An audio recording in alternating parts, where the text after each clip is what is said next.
In the aftermath of World War II, the United States and the Soviet Union emerged as the world's dominant powers.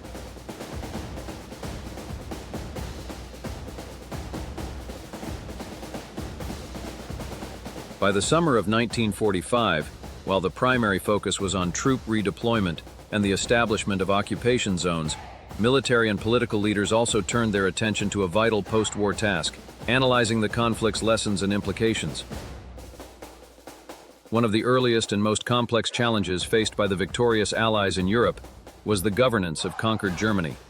This responsibility required close collaboration and mutual trust among the Allied powers. In Germany itself, a nation once believed to be nearly invincible, devastation lay in every direction, a stark landscape of ruin and desolation. Our wartime experiences underscored the essential importance of unity, coordination, and cooperation in achieving military success.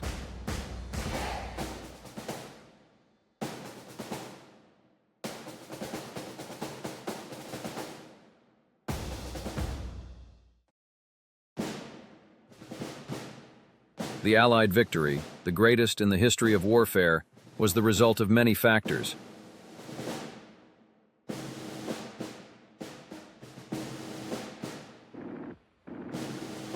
Yet at its heart was the remarkable achievement of the American soldier.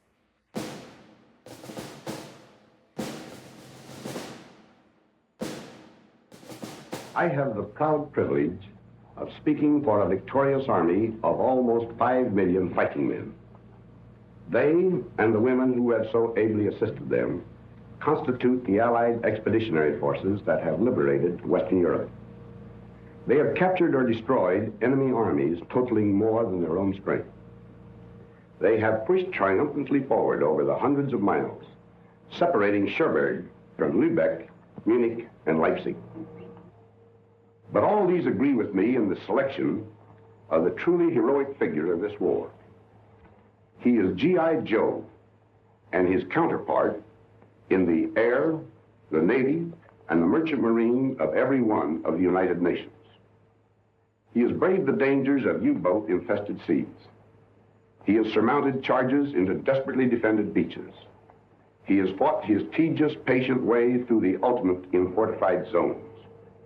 He has endured cold, hunger, fatigue. His companion has been danger. Death has dogged his footsteps. He and his platoon commanders have given us an example of loyalty, devotion to duty, and indomitable courage that will live in our hearts as long as we admire those qualities in men. In June 1945, General Eisenhower returned to the United States by order of the government to take part in nationwide celebrations honoring the victorious troops from the European theater. Across the country, Americans welcomed their heroes with profound gratitude and pride. Perhaps the most significant and lasting lesson of the Mediterranean and European campaigns was the undeniable success of multinational cooperation in wartime. Historic rivalries and deep-seated doubts were overcome. Governments, along with their military, political, and economic institutions, united in a single, focused effort. Remarkably, this massive coalition faced no major breakdowns caused by conflicting national interests, a powerful testament to what unity among nations can achieve. The effectiveness of the Allied forces in World War II demonstrated once and for all the viability of creating and operating unified command structures capable of withstanding the most demanding tests of modern warfare. The critical foundation for this success lay in the willingness of national leaders to put aside purely national interests when it came to the strategic deployment of combined resources. Equally essential was the appointment of a single theater commander, fully empowered and supported without reservation. Once these conditions were in place, success depended on the vision, leadership, skill, and judgment of the professional military personnel who filled command and staff positions. During World War II, The United States and Great Britain recognized and applied these principles with discipline and effectiveness. Among the most significant military lessons of the war was the transformative role of air power. In the European theater, air power evolved almost daily, with new and increasingly effective uses emerging throughout the campaign. The strategic bombing and air support efforts had a decisive impact on German military strength, weakening the enemy on both the eastern and western fronts. Beyond combat roles, air power played a vital logistical function, especially during rapid advances across France and into Germany, enabling the swift movement of supplies and troops that would otherwise have been impossible. These operations would not have achieved their remarkable speed and success without air support. The war reaffirmed a fundamental truth. Unity, coordination, and cooperation are the cornerstones of successful military operations. While warfare spans the land, sea, and air, these elements must function as an integrated whole. There is no such thing as a purely land, air, or naval war. We also reevaluated the central figure in any military effort, the individual soldier. The American soldier, once trained, proved uniquely capable. His initiative, adaptability, and practical ingenuity set him apart. When armed with technical proficiency in the essentials of combat, he became a highly formidable force. Veteran units generally performed more effectively than inexperienced formations. Yet battle-hardened troops held no greater desire to face enemy fire than new recruits.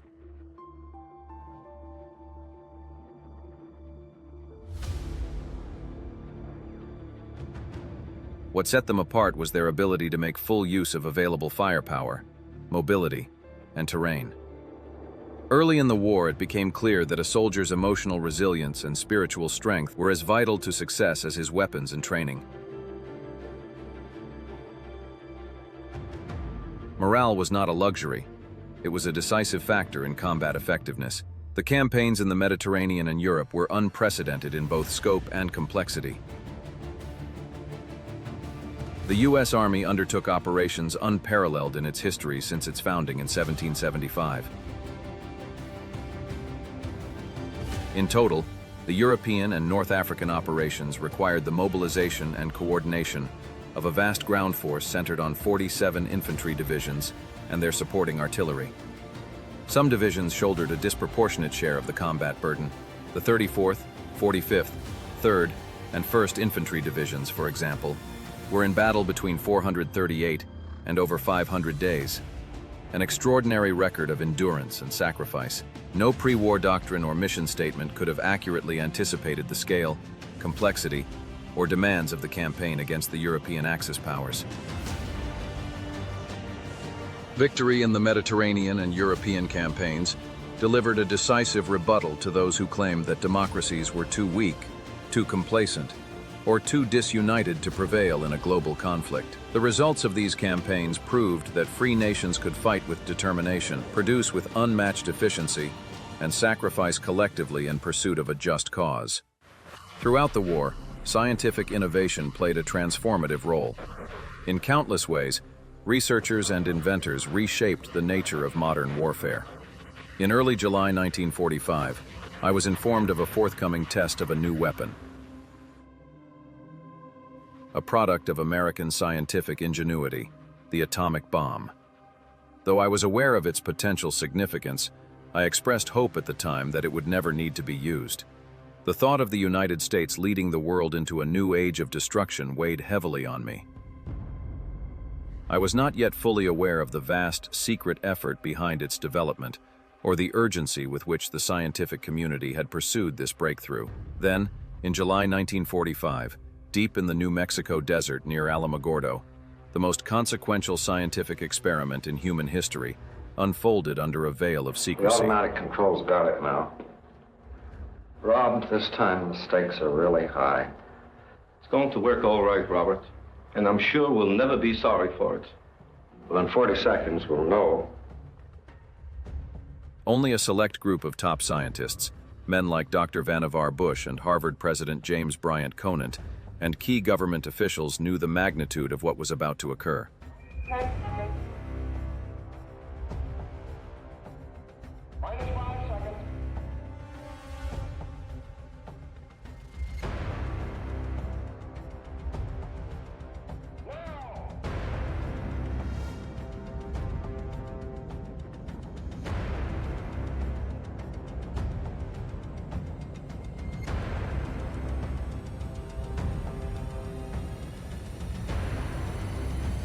The moment of detonation marked a turning point in civilization.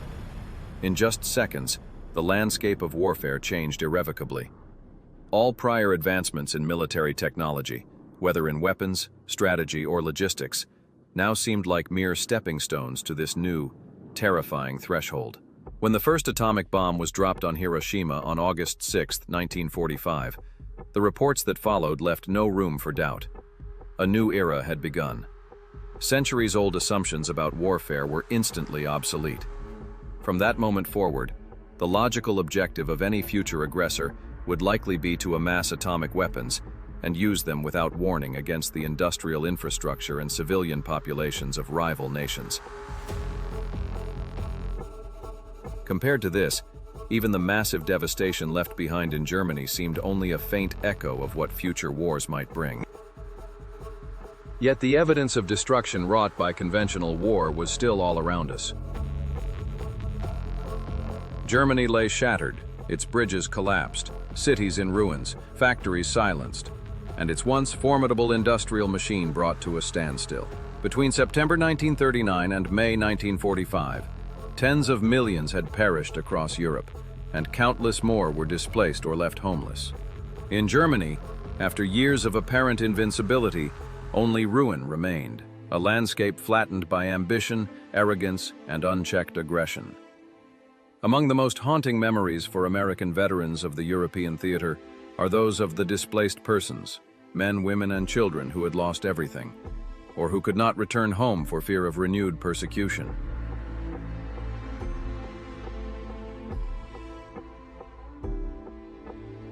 Their plight symbolized the deeper tragedy of a continent scarred by hatred and division. Volumes have already been written, and many more will follow, on the collapse of global cooperation and the far-reaching consequences of this catastrophe. But the war's legacy is clear. Humanity entered a new age, and with it, a new and sobering responsibility. I hoped, and deeply felt, that the devastating lessons of 6 relentless years of global war would convince all nations that the use of force in international affairs must be renounced once and for all. The first major challenge facing the Allies after victory in Europe was the governance of a defeated Germany, a task that demanded genuine cooperation and mutual trust among the victors. From our wartime interactions with the Soviet Union, we understood by the summer of 1945 that the success of joint administration would depend largely on our ability, at both the strategic and local levels, to overcome Russian suspicion and deeply rooted distrust. The divide between political systems was vast, and bridging that gulf would test the unity and resolve of the Allied powers. For all humanity, 1945 was a pivotal year. 1 month before the European War came to an end, the world was shaken by the sudden death of President Franklin D. Roosevelt. On April 12th, a day that began with hope ended in profound sorrow. Free people across the globe mourned the loss of a leader who had guided them through years of darkness. A generation earlier, in 1918, American soldiers had looked to global leaders to build a peace worthy of their sacrifice. They were betrayed by failed diplomacy. We failed them then.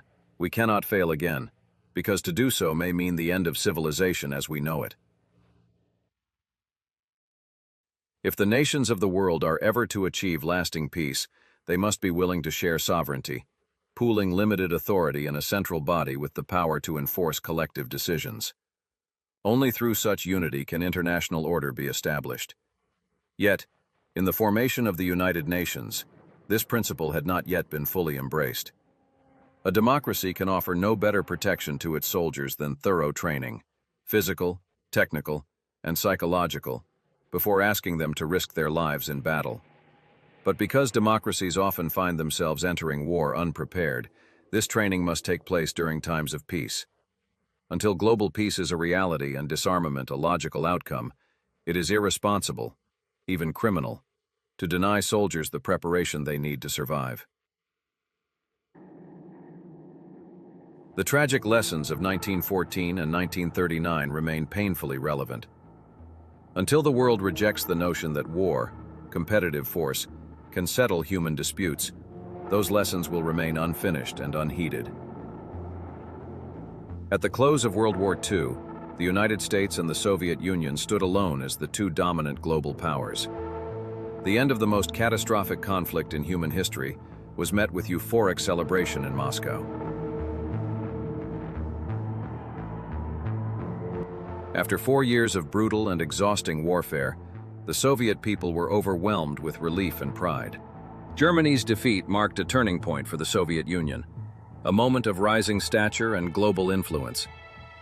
With the surrender of Nazi Germany in Berlin, the USSR reached new heights of geopolitical importance. From that moment forward, the Soviet Union would possess a powerful voice in shaping the post-war world, and a central role in the fragile pursuit of a lasting peace. The formal surrender at Berlin occurred 2 days after Germany had first capitulated to Allied forces at Reims, officially ending the European chapter of the war. It was a conclusion heavy with triumph, but equally heavy with responsibility. According to the surrender terms, the top commanders of the German armed forces were required to appear in Berlin on May 9th to formally sign a ratification at Soviet headquarters. This second event served as a clear signal to both Germany and the world that the surrender was made to all Allied powers, not just the Western Allies. Under the watchful and satisfied eyes of the Soviet commanders, Field Marshal General Wilhelm Keitel, Hitler's chief military leader, signed the surrender. Air Chief Marshal Tedder signed on behalf of the Western Allies, and Marshal Zhukov signed for the Soviets. Less than a month later, representatives of the 4 victorious nations convened in Berlin for the inaugural meeting of the Allied Control Council, which was tasked with governing post-war Germany. At that point, it became clear that the future of global peace and civilization would depend heavily on the ability of East and West to collaborate and coexist in a shared world. The Nazi defeat sparked ongoing celebrations across the Allied nations. For the Russians, the surrender held special meaning, and they took particular satisfaction in witnessing the defeat and humiliation of the Nazi military leadership. Their experience in the war had been devastating. The Soviet Union had suffered such immense human loss, men, women, and children alike, that the total number of lives lost could never be accurately counted. In 1941, Nazi forces overran nearly the entire western part of the country, and everything from the Volga River westward was left in ruins. Any nation would have been deeply embittered by such suffering. It would have been remarkable if the Russians had not felt a more personal and intense sense of vengeance toward the Germans and adopted a harsher view of war. Marshal Zhukov and I often spoke about the war's campaigns.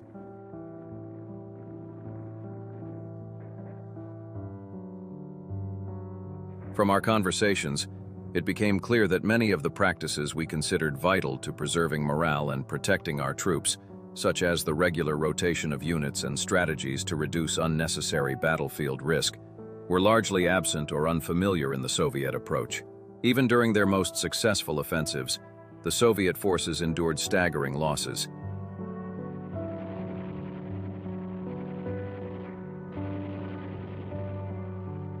For the Russians, great victories seemed to come only through great sacrifice. Zhukov, due to his pivotal role in the Red Army, had more experience leading large-scale battles than perhaps any other commander of his era. He was regularly dispatched to the front lines where the fighting was fiercest, and many German retreats were directly attributed to his strategic leadership. He and I agreed that the destruction of enemy morale was always a central objective. Yet in nearly every respect, the Russian and American ways of waging war reflected fundamentally different mindsets. The Soviet army prioritized inflicting maximum losses on the enemy, often showing little mercy. For German soldiers, capture by Soviet forces was feared far more than surrendering to the Western Allies.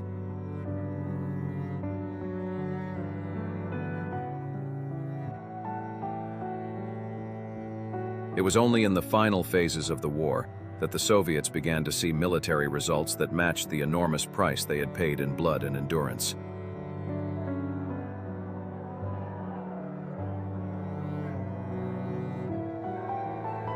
Though proud of their victories, the Russians never forgot their cost.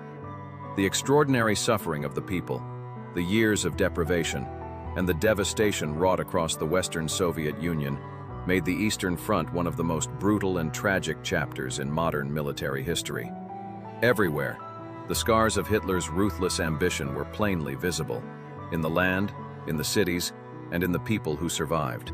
Every battle, every engagement on the front lines came at a steep cost, paid in shattered bodies and the lives of young Allied soldiers. In February 1945, the leaders of the United States, Great Britain, and the Soviet Union gathered at Yalta, in Crimea, to determine how the post-war world, especially the administration of a defeated Germany, would be shaped. Looking back at the historical relationship between America and Russia, there was little reason to anticipate hostility. For generations, the two nations had enjoyed a steady, uninterrupted friendship, dating back to the founding of the United States. With only brief diplomatic pauses, their relations had generally remained cordial.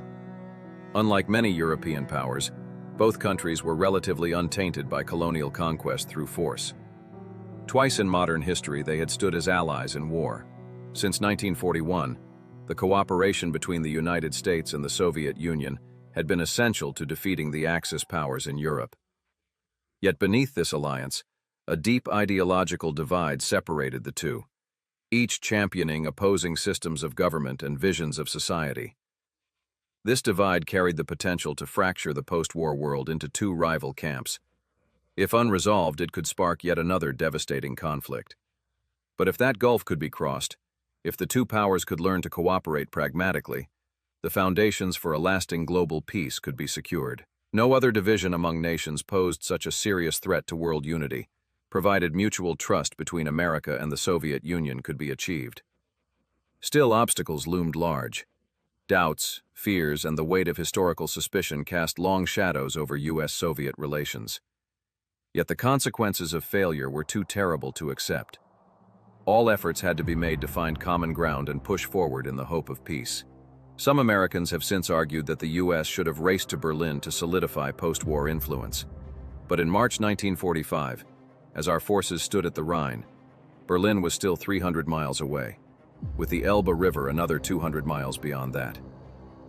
Meanwhile, Soviet troops were already entrenched just 30 miles outside the German capital. From a military standpoint, launching an immediate drive toward Berlin would have been reckless. With the war in Europe concluded, the relationship between the Western Allies and the Soviet Union quickly emerged as a critical global concern. In early August, General Eisenhower received an official invitation to visit Moscow, extended personally by the Soviet leadership. He accepted without hesitation. The visit served as an important diplomatic gesture, signaling goodwill toward our wartime ally. Like many Americans, Eisenhower was also naturally curious about Russia, its people, its culture, and its way of life. Shortly after our arrival, the Generalissimo extended a unique invitation to me and two of my colleagues. We were offered the rare opportunity to stand atop Lenin's tomb during a public celebration. I was informed that this gesture was unprecedented. No foreigner had ever been granted such an honor. Recognizing the significance of the invitation, I accepted with gratitude. For 5 hours we stood on the tomb, witnessing a stunning display of national pride. There were traditional folk dances, synchronized gymnastics, acrobatic performances, and athletic exhibitions, all carried out with extraordinary precision and an almost infectious enthusiasm. None of us had seen anything like it before.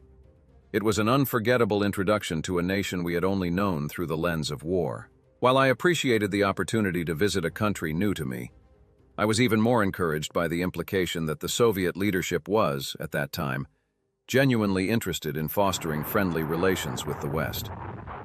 Much of Russia had been left in ruins by the war.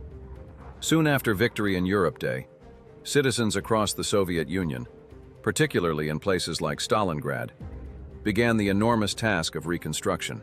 In many cities, rebuilding meant starting almost from scratch, raising new communities from the rubble of war. At that moment in history, there seemed no reason why the Soviet system and the democratic ideals of the Western Allies could not coexist peacefully, provided that each respected the other's sovereignty, values, and way of life. As long as both refrained from hostile actions, whether overt or covert, against the other's integrity. Peaceful coexistence felt not only possible, but reasonable. At the heart of Western democracy lies a fundamental respect for the rights and freedoms of others.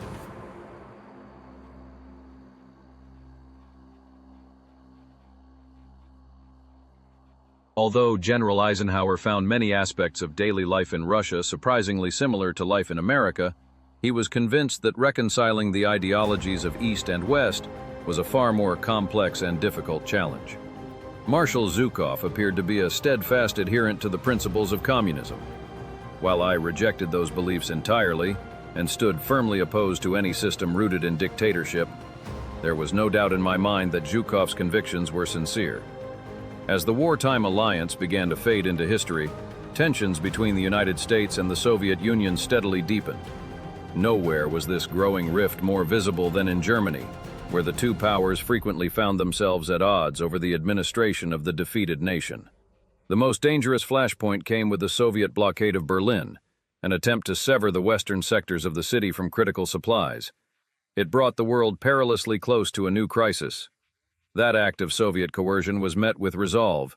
The British and American response, the Berlin airlift, sustained the city for 11 months, defying the blockade and ultimately forcing the Soviets to abandon their effort.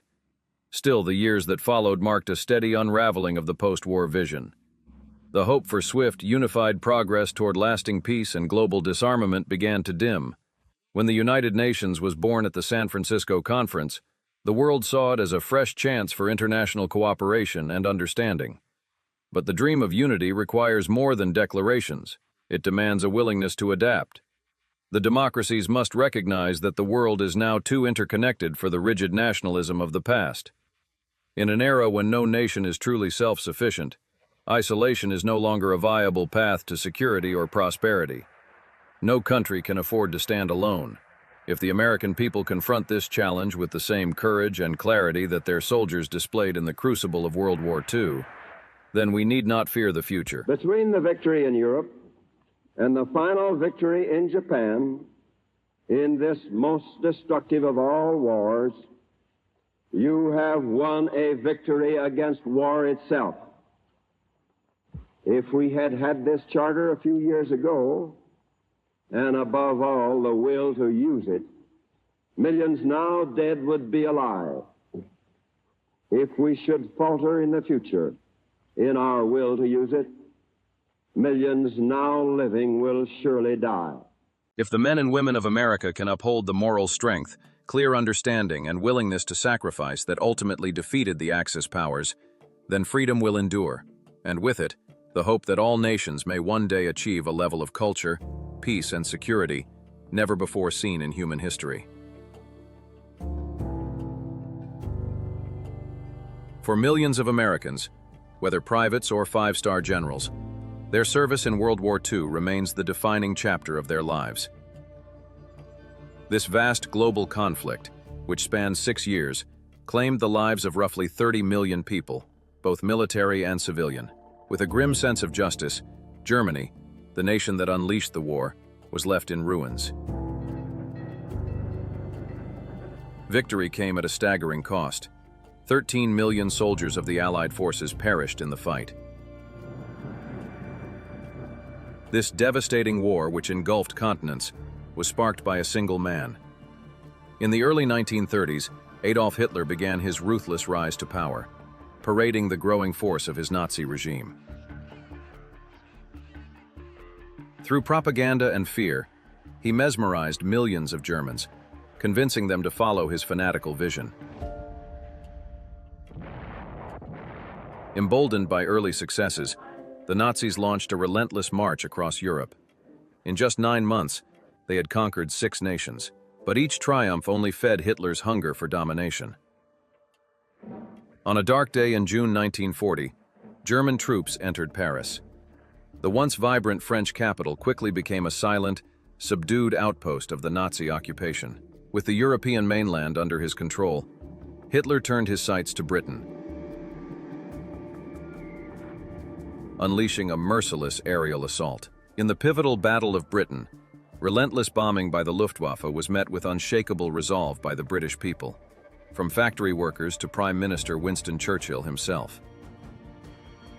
As Churchill declared, "Let us therefore brace ourselves to our duty, so bear ourselves that if the British Empire and its Commonwealth last for 1,000 years, men will still say, this was their finest hour."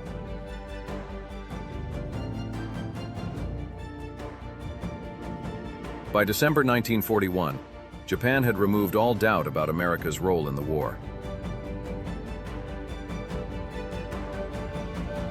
Since the unprovoked and dastardly attack by Japan on Sunday, December 7th, 1941, a state of war has existed between the United States and the Japanese Empire.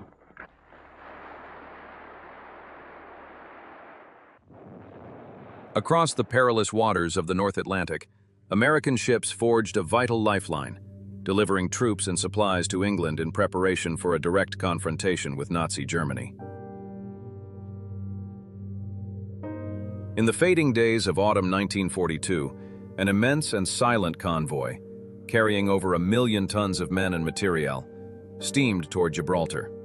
It marked the beginning of the first major Allied offensive against the Axis powers and the largest battle fleet ever assembled up to that point.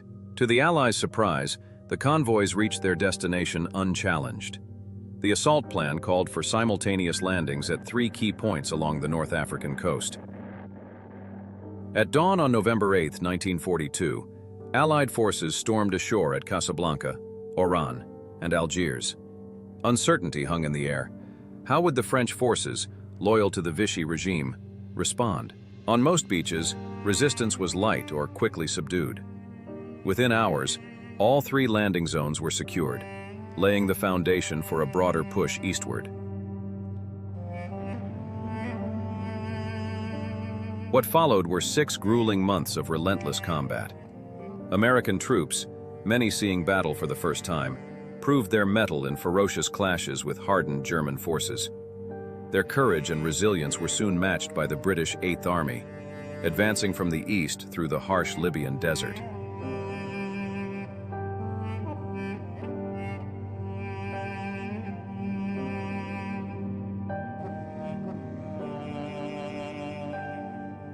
Trapped between 2 Allied armies, the German Africa Corps found itself squeezed into an ever-shrinking stronghold. The noose tightened with each passing day. Eventually, Axis resistance collapsed completely. Nazi forces were driven from the African continent. By the campaign's end, 240,000 Axis troops had surrendered in Tunisia, many of them elite German and Italian units, including what remained of the vaunted Africa Corps.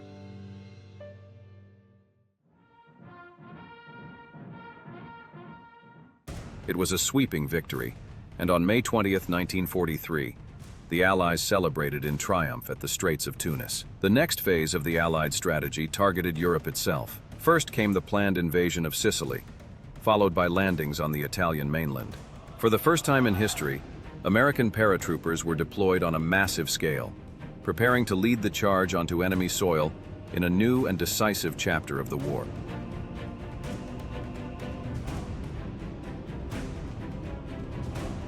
On July 10, 1943, Allied forces launched their assault on Sicily. In just 38 days, the strategically vital Mediterranean island was fully secured. From there, the campaign turned toward the European mainland.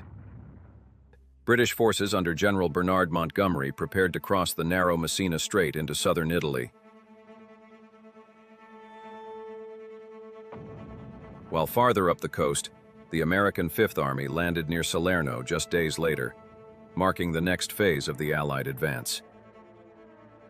The Italian campaign proved to be one of the most grueling of the war. American troops faced fierce German resistance, compounded by treacherous mountain terrain, persistent rain, disease, and bitter cold. Meanwhile, in London, January 1944 marked a major turning point in Allied leadership. General Dwight D. Eisenhower was appointed Supreme Commander of the Allied Expeditionary Forces. With his staff, he immediately began planning the massive cross-channel invasion that would strike at the heart of Nazi-occupied France. The plan, known as Operation Overlord, called for 2 million Allied troops to land along the Normandy coast. Their mission? Break through German defenses, push inland, and ultimately encircle and neutralize Germany's industrial stronghold in the Ruhr Valley. To support this, a secondary invasion was also scheduled for the southern coast of France. As D-Day approached, Allied air forces pounded railways, bridges, and roads leading from the beaches into the French interior. These targeted strikes aimed to delay German reinforcements once the landings began. Then, in the early hours of June 6, 1944, a massive fleet, over 4,000 ships and landing craft, began ferrying the invasion force across the English Channel. It was the largest amphibious assault in history. More than 150,000 Allied troops were aboard, and virtually every type of assault vessel was part of the vast armada. The sea crossing was unopposed, but as the coast of Normandy came into view, Allied warships opened fire on German fortifications. The liberation of Western Europe had begun.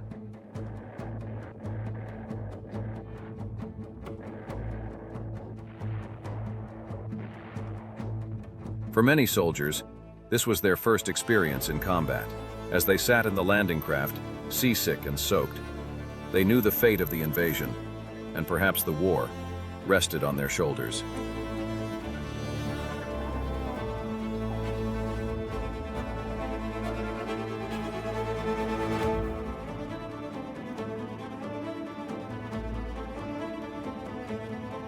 The Nazis had not anticipated an invasion at that time or place, and scrambled to mount a powerful counterattack. The beaches were heavily defended, and the battle quickly became intense and bloody.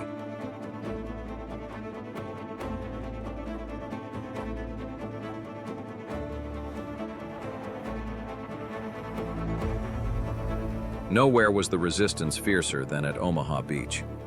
There, American troops faced brutal machine gun fire and artillery as they struggled to establish even a narrow foothold.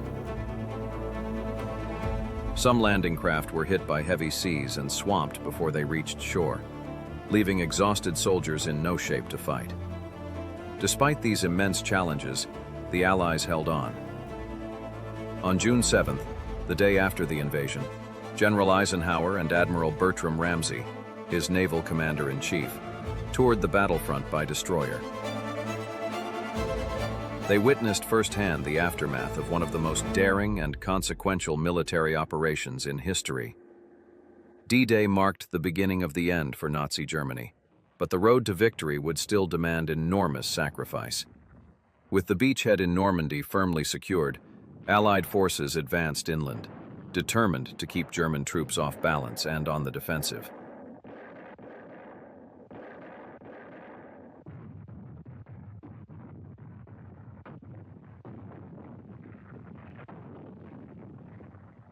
The push through the French coastal regions was met with fierce resistance, and brutal combat unfolded across every sector of the front.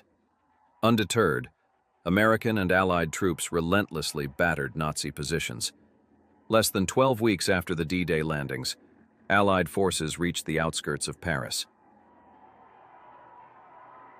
On August 25, 1944, German forces in the capital surrendered. 2 days later, General Eisenhower, accompanied by General Omar Bradley and Air Chief Marshal Arthur Tedder, entered the liberated city quietly.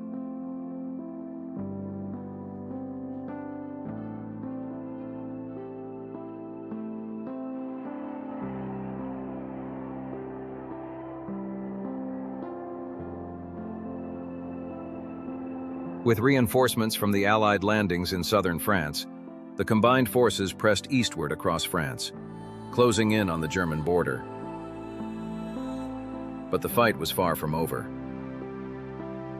In December 1944, Hitler launched a desperate, last-ditch counteroffensive in the Ardennes region, a surprise attack that would become known as the Battle of the Bulge. It was a powerful and unexpected blow. 3 German armies, including 14 infantry and 10 panzer divisions, struck hard against a lightly defended stretch of the Allied line, creating a deep bulge in the front. By late December, the Allies mounted a fierce counterattack. General George Patton's Third Army pushed northward, while the First Army struck from the north, gradually squeezing the Germans into retreat. Despite harsh winter conditions and heavy losses, Allied troops regained lost ground. By mid-January 1945, the German advance had been halted and the front lines restored. The Battle of the Bulge had lasted over a month and inflicted heavy losses, but it had also dealt a crippling blow to Hitler's forces. German armies emerged from the Ardennes campaign weakened, depleted, and unable to recover the massive quantities of men and equipment they had lost. From that point on, the Allies maintained momentum, driving the reeling Nazi war machine back toward its final collapse. Among the most formidable obstacles facing the Allied armies was the mighty Rhine River, a natural defensive barrier steeped in history. Crossing it would prove critical to the final push into the heart of Nazi Germany. For General Eisenhower, the Rhine crossing was a decisive milestone, one that would accelerate the collapse of Nazi resistance.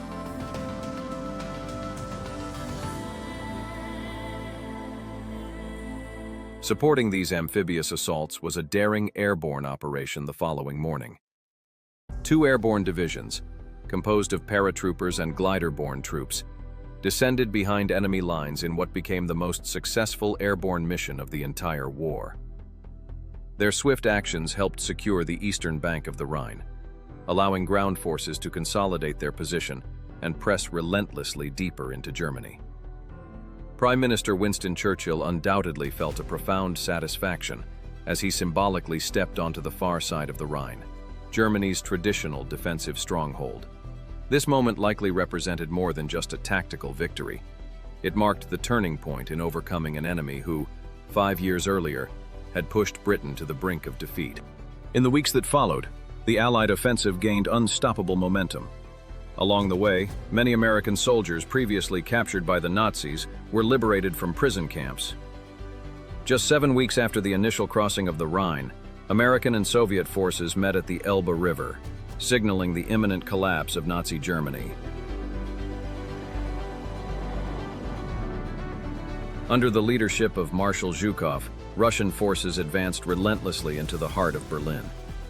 The final Nazi defenders capitulated on May 3rd, bringing an end to the desperate and futile defense of the German capital, a struggle that had cost the Germans an estimated 500,000 soldiers killed or captured. After 4 grueling years marked by a series of monumental battles, it was the Soviet army that claimed victory in Berlin. Meanwhile, the Nazis surrendered formally across several fronts.